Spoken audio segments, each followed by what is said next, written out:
وَأُحِيطَ بِثَمَرِهِ، معلوم ہوتا ہے کہ وہ بہت ہی کوئی اللہ کا پہنچا ہوا شخص تھا، جو اللہ کا دوست تھا، اور اس کا دل دکھایا اس شخص نے،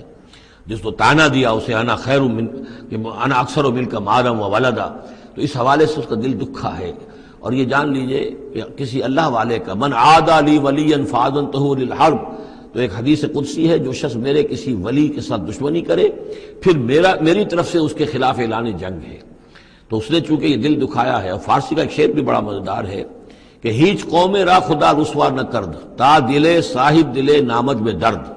کسی صاحب دل کے جو دل کو ٹھیس لگتی ہے، درد اس کے اندر پیدا ہو جاتا ہے، صاحب دل ہو، اللہ کی محبت اس کے دل میں ہو اور اسے ٹھیس پہنچے،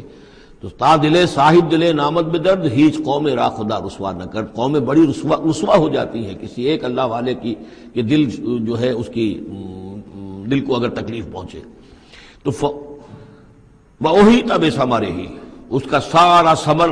سمیٹ لیا گیا، اللہ تعالیٰ نے جو کچھ اس کو دیا تھا وہ سلب کر لیا، باغ بھی ختم ہوا، اولاد بھی ختم ہوئی۔ فَأَصْبَحَ يُقَلِّبُ كَفَّيْهِ عَلَىٰ مَا أَنفَقَ فِيهَا، تو وہ رہ گیا اپنے ہاتھوں کو ملتا ہوا، اپنی ہتھیلیوں کو ملتا ہوا، جسے ہم کہتے ہیں کفِ افسوس ملنا۔ یقلب کفیہ علی ما انفق فیہا، جو کچھ اس نے خرچ کیا تھا، انویسٹ کیا تھا، محنت کی تھی، کتنا عرصہ لگا تھا اس باغ کے پلاننگ میں، باغ کو اس نے لگایا تھا، کہاں کہاں سے پودے لایا ہوگا۔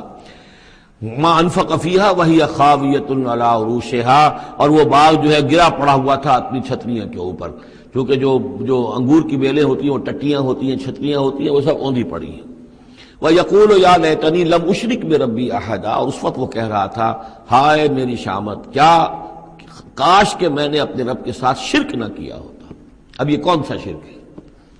اس پوری اس گفتگو کے اندر کہیں کسی دیوی کا، دیوتا کا، کسی کا ذکر نہیں ہے، کسی کی شفاعت کا ذکر نہیں ہے۔ یہ ہے ہمارا آج کا نقشہ مادہ پرستی کا، آج کی ہماری ذہنیت جو ہے پوری کی پوری اس رکوع کے اندر موجود ہے۔